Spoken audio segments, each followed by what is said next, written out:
It's not. My new colleagues do care about their clients, but somehow the human touch is missing. The human touch? You know, like you have here. Ed waved his free arm forwards, gesturing across the rows of houseplants, seeds, and baskets of fresh vegetables. The potting shed might have tripled in size over the last year, but it hasn't lost its heart. It feels as friendly and family-like as it did when it was just you and your dad in a small shed and a few polytunnels. Maddie smiled as she narrowed her eyes. And how do you know that, Mr. Tate? You didn't know me until after Dad died.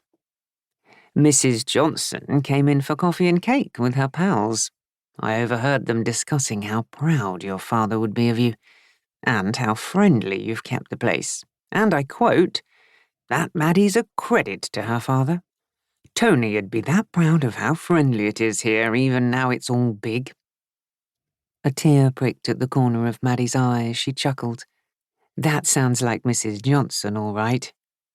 Then one of her friends asked about her cress sandwiches. I stopped being a shameless eavesdropper at that point. Maddie laughed.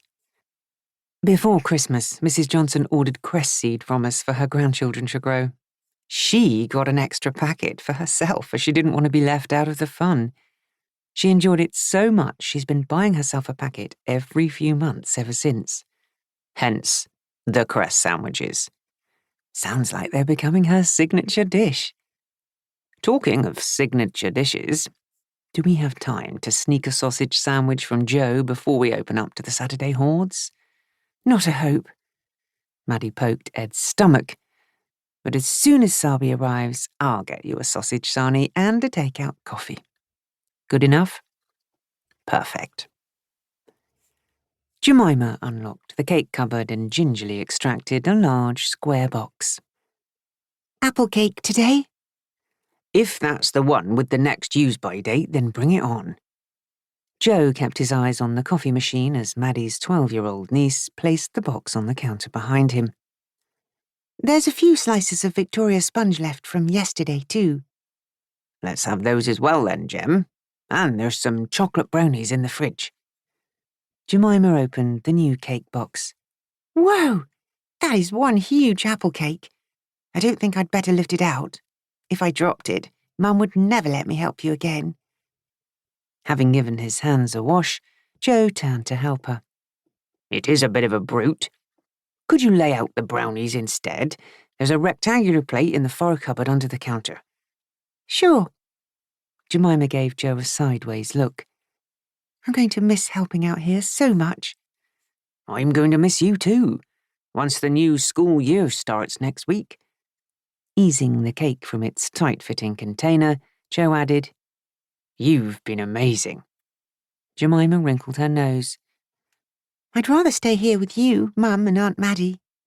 No, you wouldn't. Joe lowered the cake onto a large round board. You love school, and you must be missing people of your own age. Okay, yes, maybe.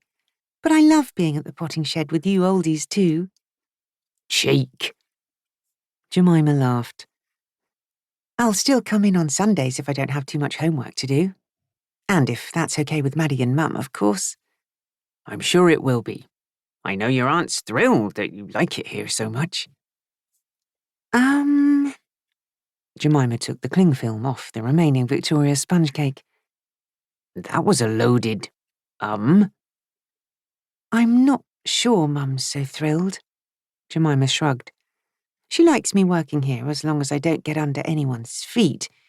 But despite all she's said in the past about me being able to make my own decisions, I'm not sure she'd like it if I told her I don't want to go to university, as I'd rather work here.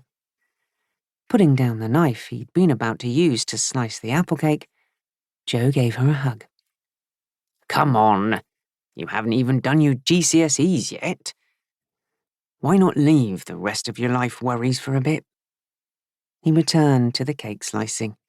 You may have a change of heart in a few years and decide you'd like to be a doctor or botanist or chef or anything at all. Or you might not. Either way, it doesn't matter. Options should always be left open. The potting shed